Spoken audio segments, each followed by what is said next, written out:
Hello दोस्तों, अगर आप ये वीडियो देख रहे हो तो चांसेस है कि आपके दिमाग में भी एक ही सवाल घूम रहा होगा। सर, बीएससी एग्रीकल्चर करना सही रहेगा या नहीं। मैं हूं डॉक्टर प्रभुचंद छेत्री। मेरा बैकग्राउंड प्योर एग्रीकल्चर है और मैं अभी असिस्टेंट प्रोफेसर ऑफ एग्रीकल्चर हूं। मैंने एग्रीकल्चर को सिर्फ क्लासरूम में नहीं, फील्ड में मिट्टी के साथ, लैब में रिसर्च के साथ और स्टूडेंट्स के कैरियर डिसीजन के साथ क्लोजली देखा है। सच बताऊं, जब स्टूडेंट्स एग्रीकल्चर लेने का सोचते हैं तो उनका फर्स्ट क्वेश्चन ही होता है कि सर, जॉब मिलेगी या नहीं। और ये बिल्कुल वैलिड क्वेश्चन है। तो इस वीडियो में मैं आपको कोई शुगर कोटेड आंसर नहीं दूंगा, ना ही बोलूँगा कि एग्रीकल्चर लेने से सब कुछ परफेक्ट हो जाता है। हम कामली बात करेंगे, गवर्नमेंट जॉब्स की रियलिटी देखेंगे, प्राइवेट सेक्टर्स में कौन सा टाइप का ग्रोथ मिलता है, हायर स्टडीज़ का क्या स्कोप है और सबसे इम्पोर्टेंट, क्या एग्रीकल्चर आपके लिए बनी है या नहीं। तो अगर आप जेन्युइनली कंफ्यूज्ड हो या ऑलरेडी बीएससी एग्रीकल्चर कर रहे हो, तो आपको फ्यूचर को लेकर अनश्योर हो, तो इस वीडियो को फ्रेंड्स के साथ बैठकर सुनने समझने का ट्राई करिए और उन सभी के साथ शेयर करिए जो अभी कंफ्यूज है कि एग्रीकल्चर लेना चाहिए या फिर कोई और स्ट्रीम ले लेना चाहिए। तो चलिए शुरू करते हैं आज का टॉपिक, बीएससी एग्रीकल्चर सच स्कोप और ग्राउंड रियलिटी के साथ में। आज का एक कॉमन सवाल है, क्या एग्रीकल्चर सब्जेक्ट आज के दिन में भी रिलेवेंट है, 2026 में भी। सच ये है कि पिछले 10 सालों में एग्रीकल्चर का फेस बदल चुका है। अब ये सिर्फ फार्मिंग नहीं बल्कि साइंस, टेक्नोलॉजी और मैनेजमेंट और एग्री बिजनेस का मिक्सचर बन चुका है। जॉब्स के बारे में बात करें अगर, तो गवर्नमेंट सेक्टर्स अभी भी बहुत स्ट्रॉन्ग है। Agriculture officers, banking, private companies, agri inputs, food processing और एग्रीटेक स्टार्टअप्स बहुत ही फास्ट ग्रो कर रहे हैं। हाँ, स्टार्टिंग थोड़ी स्लो होती है, लेकिन अगर आप स्किल्स और फील्ड नॉलेज बिल्ड करो तो लॉन्ग टर्म ग्रोथ एग्रीकल्चर में डेफिनेटली पॉसिबल है। डिग्री से ज़्यादा इम्पोर्टेंट है हमारा इंटरेस्ट और माइंडसेट। तो चलिए अब बात करते हैं कि कैसे हमारा पर्सपेक्टिव शिफ्ट हो रहा है इंडिया का, राइट। इंडिया का जैसे पॉपुलेशन ग्रोथ हो रहा है, हमारा फ्यूचर में जो है लेबरर्स से ज़्यादा हमारा एक्सपर्ट्स का ज़रूरत पड़ेगा। और माना जाता है कि 2026 में हमारा जो एग्रीकल्चर सेक्टर है उसका इकोनॉमी जो है अराउंड $24 बिलियन का है। ये सिर्फ एग्री बिजनेस सेक्टर का बात कर रहा हूँ मैं, right. So there is a huge gap और इसका मतलब हुआ कि ह्यूज अपॉर्चुनिटी भी है। अब दोस्तों, इस स्लाइड को ध्यान से समझिए। ये बीएससी एग्रीकल्चर का कंप्लीट कैरियर पाथवे को शो करती है। सबसे नीचे होता है एंट्री लेवल जॉब्स। डिग्री के बाद स्टूडेंट्स यूजुअली यहीं से स्टार्ट करते हैं, जैसे फील्ड ऑफिसर हो गए, सेल्स रिप्रेजेंटेटिव हो गए सीड और फर्टिलाइजर कंपनीज के अंदर, बैंक फील्ड ऑफिसर्स हो गए या फार्म सुपरवाइजर। यहाँ लर्निंग मैक्सिमम होती है पर सैलरी एवरेज रहती है। अगर आप यहीं रुक जाते हो तो ग्रोथ थोड़ा स्लो हो जाती है। इसीलिए नेक्स्ट स्टेप आता है स्पेशलाइजेशन और मास्टर्स का, जैसे एमएससी हो गया या एमबीए एग्रीकल्चर हो गया। यहीं से आप subject matter specialist, agri business manager जैसे रोल्स में जा सकते हो। उसके बाद आता है एक्सपर्ट और गवर्नमेंट रोल्स।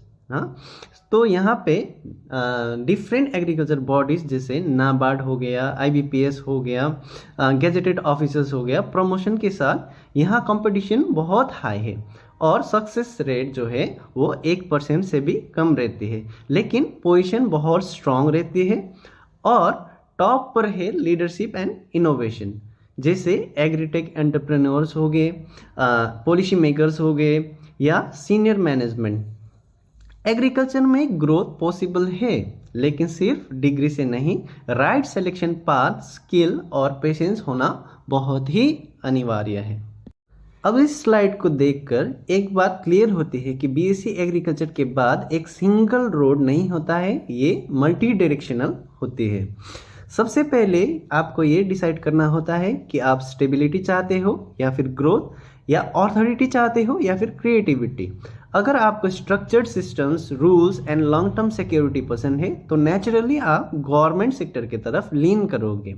अगर आपको फास्ट लर्निंग, टारगेट्स और रियल टाइम डिसीजन मेकिंग पसंद है तो कॉर्पोरेट और एग्रीटेक आपके लिए बेटर फिट होता है। यहाँ डिग्री से ज़्यादा स्किल्स और परफॉर्मेंस मायने रखते हैं। अगर आपको पढ़ाना, गाइड करना और ग्राउंड लेवल इम्पैक्ट क्रिएट करना अच्छा लगता है तो आप एजुकेशन, एक्सटेंशन और डेवलपमेंट सेक्टर की तरफ सेटिस्फैक्शन, ये आपको सेटिस्फैक्शन देंगे। और जो इमर्जिंग रोल्स है, ड्रोन्स, जीआईएस, प्रिसीजन फार्मिंग, ये उन स्टूडेंट्स के लिए है जो एग्रीकल्चर को ट्रेडिशनल नहीं, फ्यूचर ओरिएंटेड लेंस से देखते हैं। इसीलिए मैं हमेशा कहता हूँ कि बीएससी एग्रीकल्चर का स्कोप कितना है, ये सवाल गलत है। सही सवाल है आप कौन सा रोल एग्रीकल्चर के अंदर चूज करते हो। डिग्री सिर्फ एंट्री देती है, कैरियर आपको खुद से चूज करना होता है। अब बात करते हैं हम लोग पिनेकल ऑफ सक्सेस एआरएस के बारे में। एआरएस यानी एग्रीकल्चर रिसर्च सर्विस आईसीआर के अंडर साइंटिस्ट लेवल के पोजीशन के लिए होता है। ये उन स्टूडेंट्स के लिए परफेक्ट है जो एग्रीकल्चर को सिर्फ जॉब नहीं, रिसर्च, इनोवेशन और नेशन बिल्डिंग के पर्सपेक्टिव से देखते हैं। यहाँ आपको चांसेस मिलता है कटिंग एज रिसर्च करने का, पॉलिसी और टेक्नोलॉजी डेवलपमेंट में कंट्रीब्यूट करने का। परस्यू करने के लिए आपको बीएससी एग्रीकल्चर या रिलेटेड डिग्री कंप्लीट करनी होती है और उसके बाद मास्टर्स और स्पेशलाइजेशन से अपनी नॉलेज और स्किल्स को बिल्ड करनी होती है। फिर आप एआरएस साइंटिस्ट पाथ के लिए एलिजिबल हो जाते हो, जहां आप अपनी डिग्री को रियल इम्पैक्ट में बदल सकते हो। बेसिकली एआरएस सिर्फ एक कैरियर नहीं, ये एग्रीकल्चर का पिनेकल माना जाता है, लीडरशिप और इनोवेशन के प्लेटफॉर्म है। और ये एआरएस जो है, इसका एक फैक्ट है कि ये shortest way to become a scientist माना जाता है। इतना कम ड्यूरेशन में साइंटिस्ट का पद पाने के लिए आप ये एग्ज़ाम को परस्यू कर सकते हैं। अगर सेकेंड गवर्नमेंट जॉब के बारे में बात किया जाए तो आईबीपीएस एएफओ एक बहुत अच्छा ऑप्शन है। एग्रीकल्चर ग्रेजुएट्स के लिए एग्रीकल्चर एएफओ सिर्फ एक जॉब अपॉर्चुनिटी नहीं, बल्कि बैंकिंग सेक्टर में एक स्टीम्ड कैरियर पाथ है। इसको कैसे परस्यू किया जाता है? इसको परस्यू किया जाता है बीएससी एग्रीकल्चर डिग्री के बाद में। इसके लिए आपका एप्टीट्यूड स्ट्रांग होना पड़ेगा और जो बीएससी एग्रीकल्चर के कंप्लीट सब्जेक्ट्स है उसमें आपका कमांड अच्छा होना पड़ेगा। कॉन्सिस्टेंट प्रैक्टिस और करेंट एग्रीकल्चर अपडेट्स अगर आपके दिमाग में अच्छे से छप जाते हैं तो आपको ये सिलेक्शन के करीब लेके चला जाएगा। क्यों परस्यू करना है? क्योंकि ये रोल आपको फाइनेंशियल स्टेबिलिटी के साथ साथ सोशल इम्पैक्ट का मौका देती है, कॉम्पिटिटिव सैलरी भी रहता है और फास्टर प्रमोशन भी रहता है। तो कंक्लूजन अगर बताया जाए तो आपके बीएससी एग्रीकल्चर नॉलेज को ट्रांसफॉर्म करके आपका कैरियर जो है इस पे आप बहुत अच्छे से बिल्ड कर सकते हैं। So this is a very good option for agriculture graduates. क्या आपने कभी ये सोचा है कि बीएससी एग्रीकल्चर के बाद आप एक हाई टेक कॉर्पोरेट ऑफिस या एक ग्लोबल सप्लाई चेन को लीड कर सकते हैं? एग्रीकल्चर अब सिर्फ खेती नहीं है, एक multi billion dollar business revolution है। कॉर्पोरेट वर्ल्ड में आपके लिए रास्ते खुले हैं seed technology and research and development में इनोवेशन लाने के लिए, प्रिसीजन फार्मिंग में ड्रोन्स और एआई यूज़ करने के लिए, या ग्लोबल सप्लाई चेन मैनेज करके इंडियन प्रोड्यूस को दुनिया तक पहुंचाने के लिए। इसे क्यों परस्यू करें? क्योंकि यहाँ ग्रोथ एक्सपोनेंशियल है। आप बनते हैं एक एग्री बिजनेस प्रोफेशनल जो फूड सिक्योरिटी, सस्टेनेबिलिटी और एग्रीटेक इनोवेशन का हिस्सा है। टॉप एमएनसीज और स्टार्टअप्स में हाई पेइंग रोल्स के साथ आपको मिलता है एक modern, fast paced working environment. ये सेक्टर भी आप इजीली एक्सप्लोर कर सकते हैं और इसमें ग्रोथ जो है आपका बहुत एक्सपोनेंशियल रहता है और फ्यूचर बहुत ब्राइट रहता है।